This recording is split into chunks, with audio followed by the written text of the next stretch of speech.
Thank you very much. It's a honor, great honor, to have a friend of mine who's become very friendly over the last number of years. We knew each other before, but Mark is the head of NATO, Mark Rutte, Secretary General of NATO.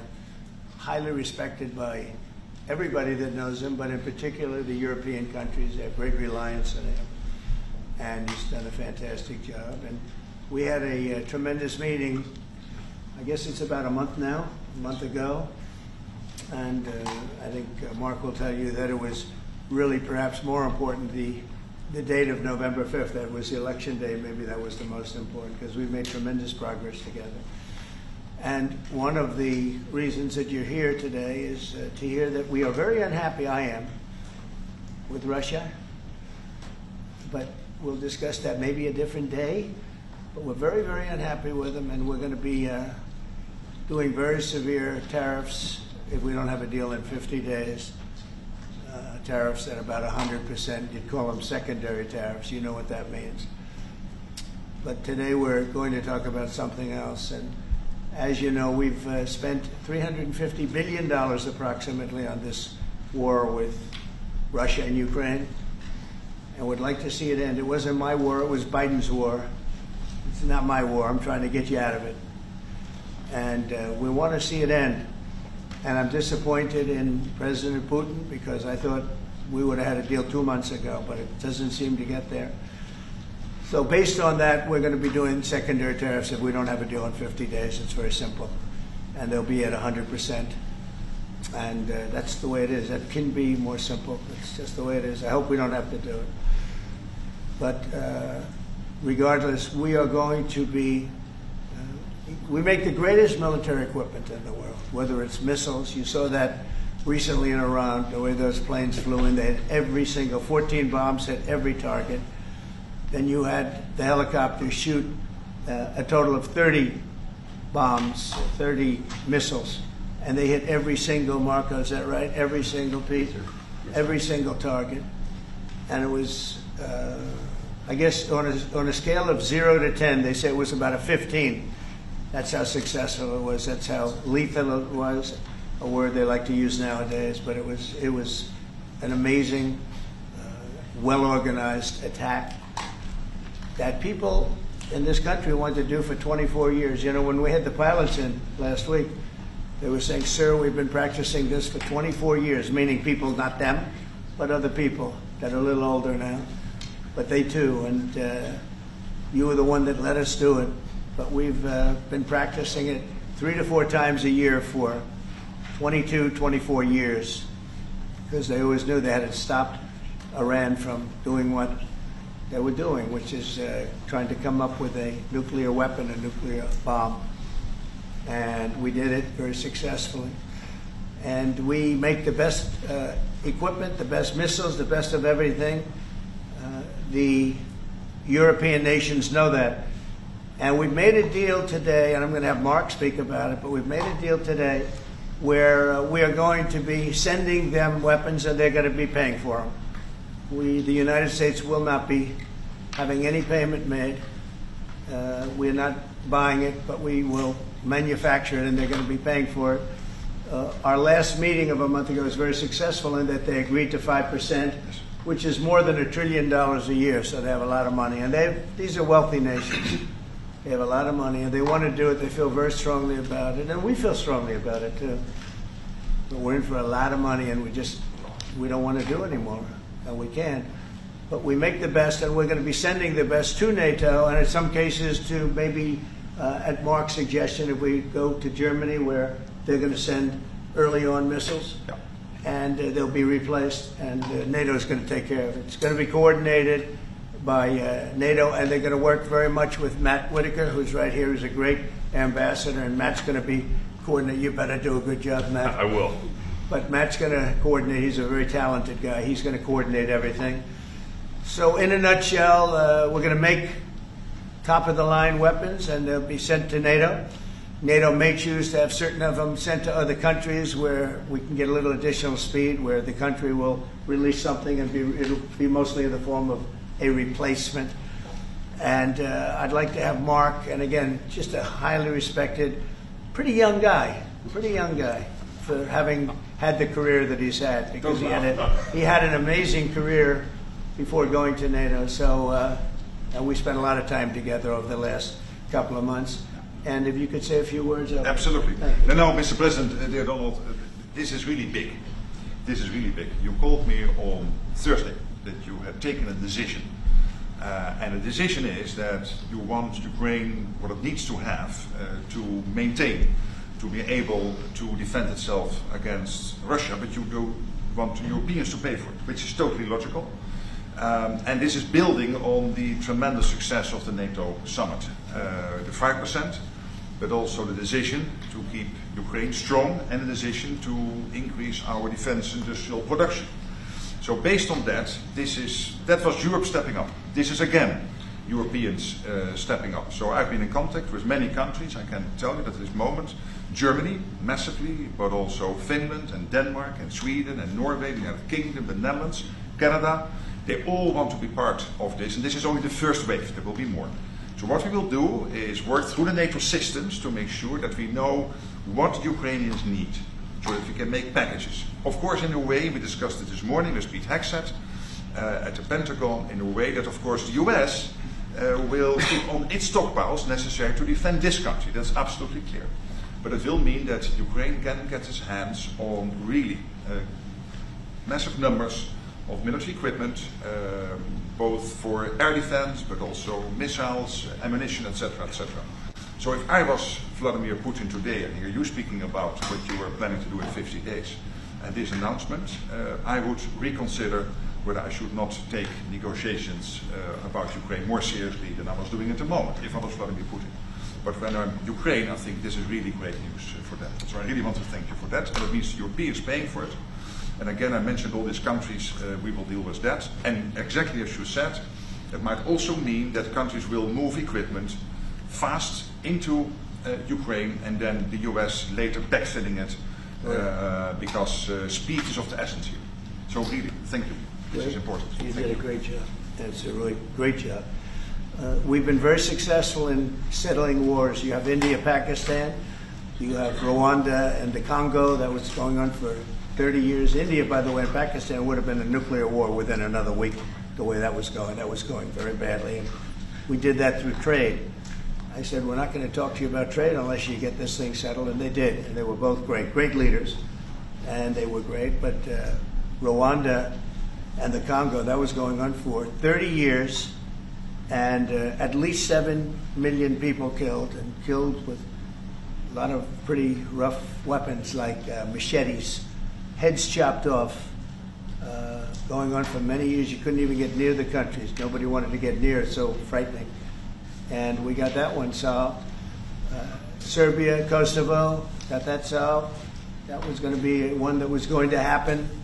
And again, that was something I use. I use trade for a lot of things, but it's great for settling wars. That was really very important. We're working, Marco is working very hard with everybody here on the Strip, the Gaza Strip. I call it the Gaza Strip, one of the worst real estate deals ever made. They gave up the oceanfront property, one of the worst deals ever made. But it was supposed to bring peace, and it didn't bring peace. It brought the opposite. But we're doing pretty well on Gaza. Steve Witkoff is here, and I think we could have something fairly soon to talk about. And we solved another one, that we just seem to have, Armenia and Azerbaijan. It looks like that's going to come to a conclusion, successful conclusion. We worked on Egypt with a next-door neighbor who is a good neighbor. They're friends of mine, but they happened to build a dam which closed up water going into a thing called the Nile. I think if I'm Egypt, I want to have water in the Nile, and we're working on that one. It's a problem, but it's going to get solved. They built one of the biggest dams in the world, a little bit outside of Egypt. You know about that. You've been hearing about that one. And that turned out to be a big problem. I don't know. I think the United States funded the dam. I don't know why they didn't solve the problem before they built the dam. But it's nice when the Nile River has water. It's a very important source of income and life. It's the life of Egypt. And to take that away is pretty incredible. But we think we're going to have that solved very quickly. So we do good. The only one we haven't been able to get to yet is Russia. And I'm not happy. And I will tell you that Ukraine wants to do something. Again, it's a war that should have never started. If I were president, it never would have happened. I used to speak to President Putin about it a lot. It was the apple of his eye. But once I saw what was going on, I said, you know, they're gonna have a war here. I was outside. The election was rigged. And I was outside looking in. And I said, you know, that thing's going to be a war. Couldn't believe it, because what Biden said was the exact opposite of what should have been said. And it started, and it's a real mess. We're losing, I guess they're losing 5,000 or 6,000 people a day. It's actually now more. I was saying 5,000 a day. It's actually more now. Mostly soldiers, but a lot of people in cities and towns that are getting blown up too. It's a horrible war, and it should be stopped. And so if it's not done, if we don't have an agreement in 50 days, that's what we're doing. Secondary tariffs, and they're biting. And I hope we don't get to the point where we do, but I've been hearing so much talk. It's all talk. It's all talk, and then missiles go into Kiev and kill 60 people. It's got to stop. It's got to stop. But the purpose of this is to say that this is a very big deal we've made. This is billions of dollars worth of military equipment is going to be purchased from the United States, going to NATO, etc. And that's going to be quickly distributed to the battlefield. Ukraine will take it up. And, you know, say what you want about Ukraine. When the war started, they had no chance. And they still would have had no chance if the equipment, they had the best equipment, because we do make the best planes and missiles, and we make the best military equipment in the world by far. You know, we have new things coming out that are beyond belief, and I'm very excited about the Golden Dome. It's going to give us very strong protection. We've already started that. But they had courage, because somebody has to use that equipment. And they fought with tremendous courage, and they continue to fight with tremendous courage. But they don't have, they're losing on equipment, and Russia's really taken a very positive, very strong, I mean, what they've done the last couple of weeks. Without military reasons. So what they are doing is 700 drones a day, missiles, bombing cities. This is not because of military goals. It is just creating panic, keeping people out of their sleeps, hitting towns. Yeah. It's really terrible, and it is meaning a lot of people lose their lives, but also the infrastructure, whole cities being they're wiping out the electric. It's going to take years to rebuild it. That's going to be the next problem, because that's going to take a long time. Cities, many of the cities are knocked down to the ground. Many of the people have left, but many have stayed. I don't know. They actually stay. Most have stayed, actually. It's incredible that they stay, and knowing that a missile could be hitting your apartment house, and your apartment house that you're sitting in could collapse on top of you. And they do very heavy construction. They don't use rebar. They do very thick concrete construction. Those are heavy buildings, big buildings and heavy buildings, and they collapse like they're made out of paper. It's unbelievable to see this happening with people, so many people being killed. So we think we're going to make progress, and we hope we're going to make progress. In the meantime, we're going to get you good service on what you need. And we really became friendly with NATO this last meeting. You know, we went from 2% to 5%, which everyone said was not even a possibility. They weren't paying 2%. Many of them were paying much less than 2%. But even those, since you became president, all committed to the 2% before the summit. And now collectively we committed to the 5%. That's right, they did. And they've been very good. And I think I made a lot of friends over there. We had a couple of days of very intensive talks. And they're great people. They're leaders of countries. Leaders of countries. Many of them great countries, some of them smaller countries, but for the most part, I'd say very solid, strong countries, and very successful. Some of them are among the most successful countries in the world. So that's the story. We hope that's going to have an impact on Vladimir Putin, and we hope it's going to have an impact on Ukraine also. We want to make sure that Ukraine does what they have to do. All of a sudden they may feel emboldened, or maybe they don't want. You know, this is a very difficult situation. Ukraine wants a peace deal. I think so. And they will stay committed to that, there's no doubt. They want it. Yeah. But the Russians have to become They have to serious. continue to want it, though. Yeah, I agree. You We know, will, you and because I will all of make a sure of sudden- that. All of a sudden they get no. You and I will make sure of that. We'll make sure. I feel confident that they will do what has to be done. Plus, we have certain parameters that both sides know, and we already know what should be done. So I think that's going to be it's going to be very strong. We want everlasting peace. Any questions, France? Yes. Thank you, Mr. President. What was the tipping point for you in making this decision? Was it a conversation with President Putin? Was it a piece of intelligence? And why are you giving 50 more days? I think I think it's a very short period of time. I think, don't forget, I've just really been involved in this for not very long. And it wasn't initial focus. This is a Biden war. This is a Democrat war, not a Republican or Trump war. This is a war that would have never happened. It shouldn't have happened. A lot of people being killed. When the final numbers come in, you're going to see a lot more people are being killed in this war than you think, than you've been writing about. It's a very deadly war. They're all bad, but this is a very deadly war. The numbers are going to be far greater. When an apartment house comes down, and they say 2 people were slightly injured. No, many people were killed. And those numbers will be at some point accurately reported. So far, they're not. It's a deadly war. I think that you're just going to see. I think you're going to see strong movement. I hope so. I hope so. And what about the secondary tariffs are very, very powerful.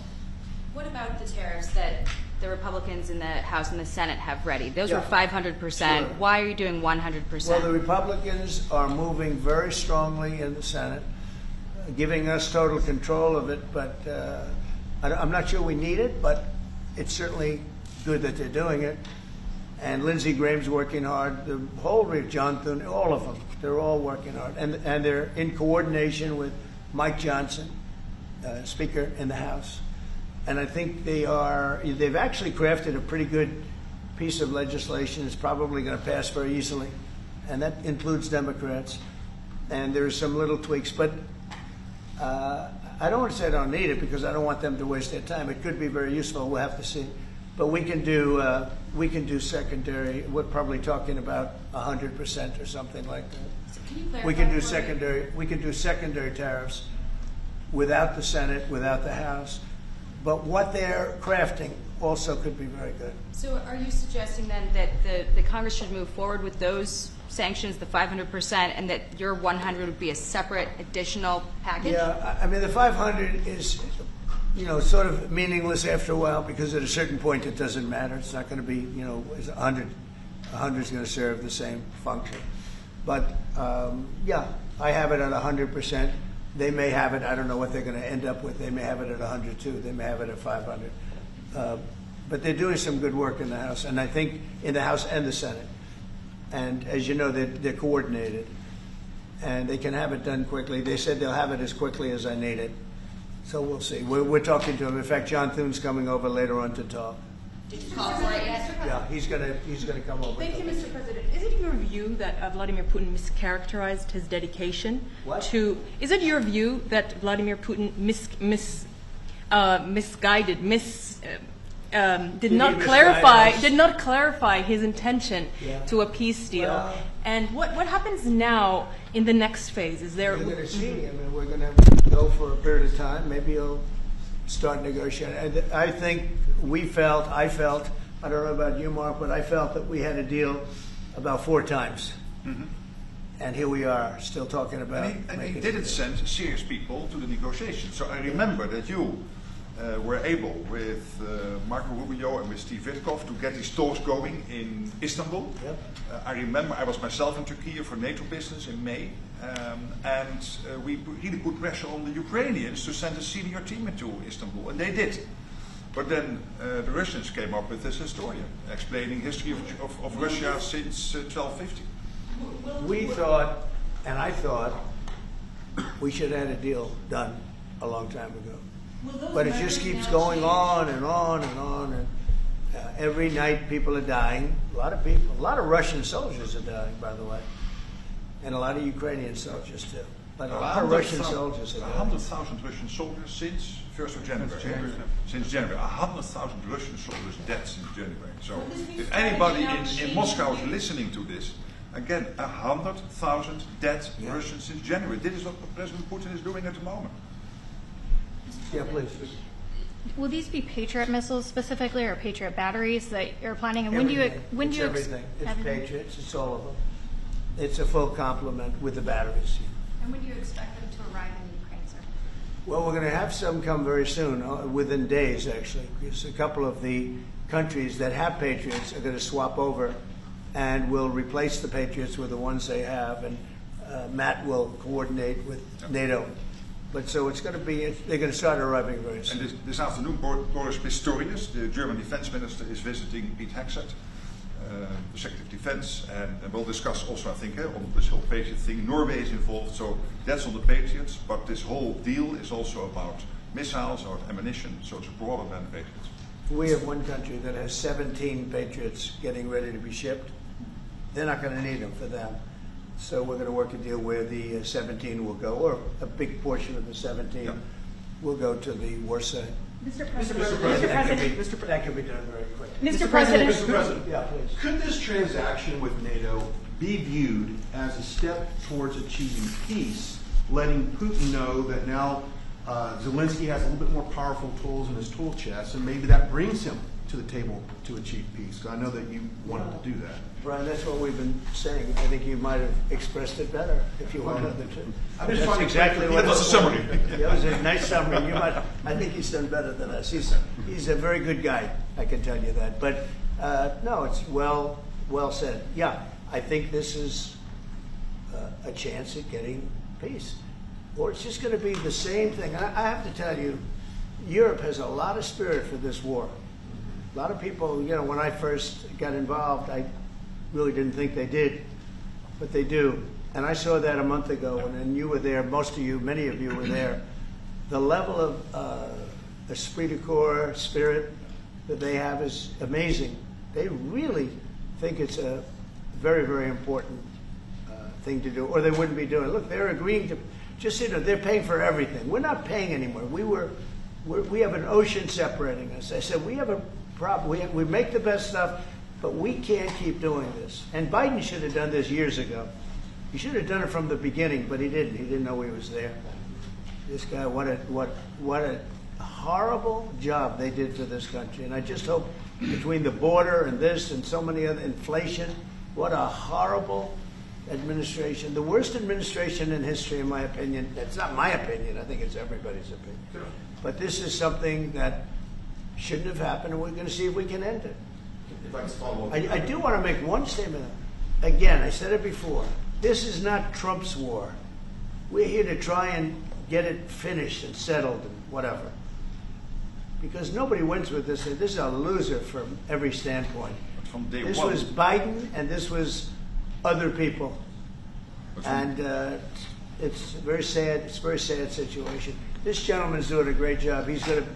I think he's going to get it, and Matt and everybody else that's working on it. I think he'll get this thing over with, hopefully. Mr. President, you've praised European countries today as standing up for Ukraine, as being strong. Will you allow them to continue to negotiate tariffs lower than 30% before August 1st, or is the deal set at this point? What does that mean? You mean you're talking about the tariffs? On trade, on tariffs. You're back on tariffs. You're on a more friendly tariff, right? A little bit more friendly tariff. Perhaps.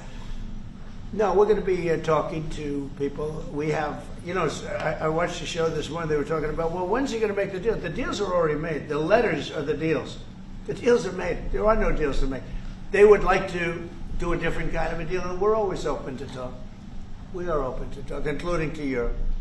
In fact, they're coming over. They'd like to talk to us. Mr. President, is there any concern about the U.S. stockpiles? There was a pause in delivery of weaponry to Ukraine in order to evaluate, apparently, the U.S. stockpiles. What came out of that? Evaluation.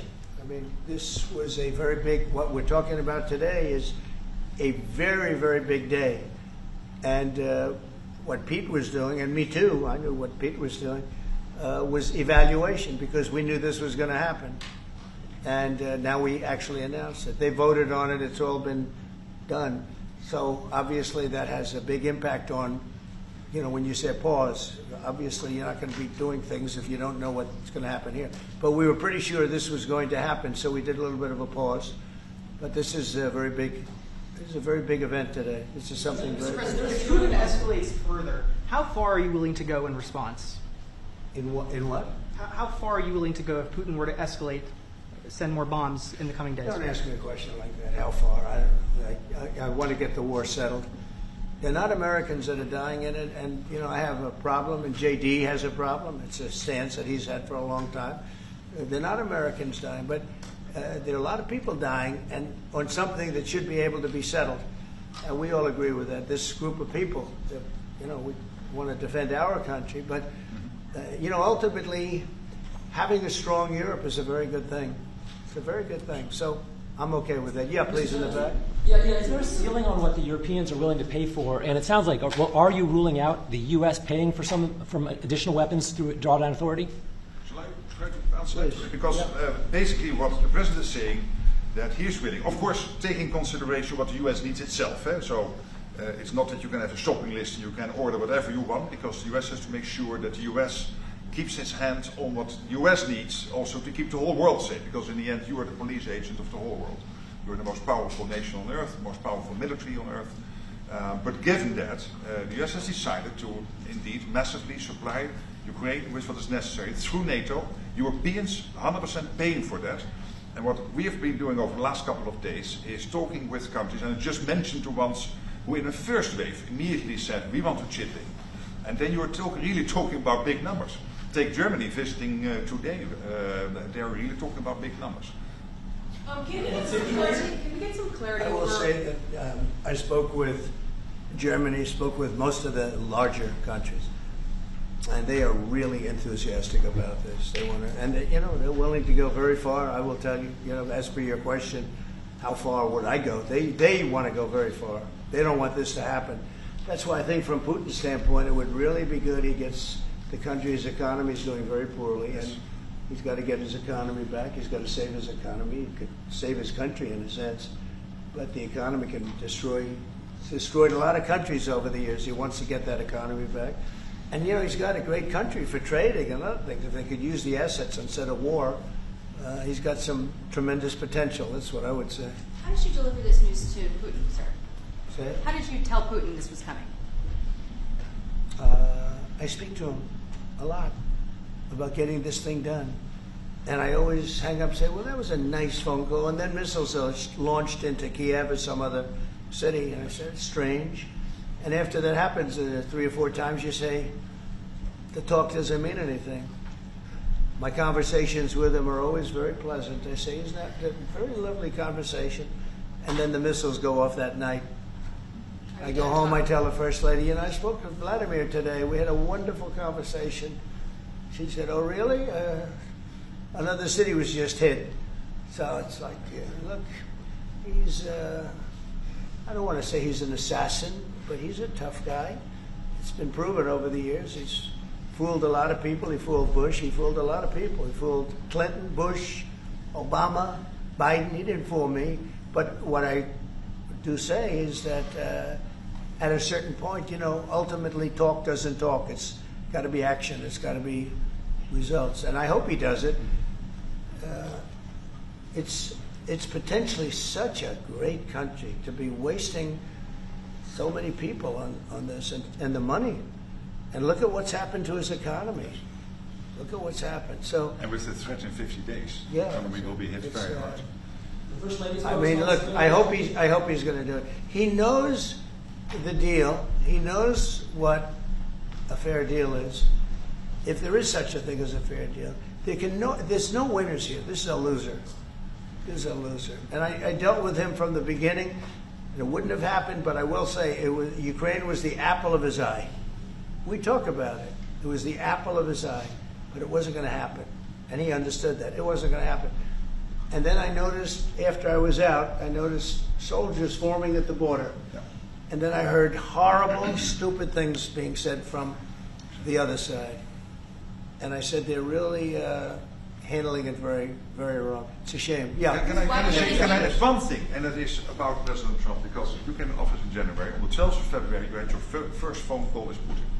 I think you did exactly what I hope you would do. That is breaking the deadlock, starting the conversation, because you have to test him. I know Putin very well from the days when I was Prime Minister in the Netherlands. You have to test him. And you did this, and you really gave him a chance to be serious, to get to the table, to start negotiations. Steve Witkoff, Marco Rubio, we all tried to help you. But you've now come to a point where you say, well, hey... We actually thought we had probably 4 times the deal. Yeah. I mean, you would call and you would say, Yeah. this looks good. Yeah. And then the deal wouldn't happen because bombs would be thrown out that night and you'd say, we're not making any deals. It was like... But you making the deadlock was crucial because you had to start that process. And you were the only one who was able to do that. I think we'll get it done. Do you think he's reasonable enough to negotiate an end to I think we're this? going to get it done. I think, look, this is a very powerful situation. You have very wealthy countries buying the best equipment in the world.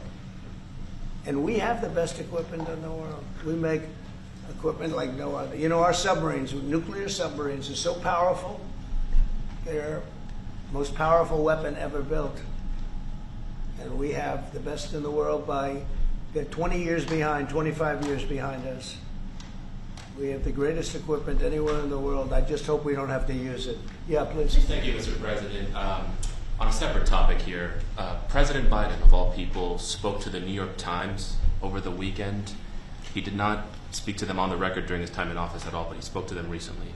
And he defended his use of the auto pen and said that he signed off on every decision.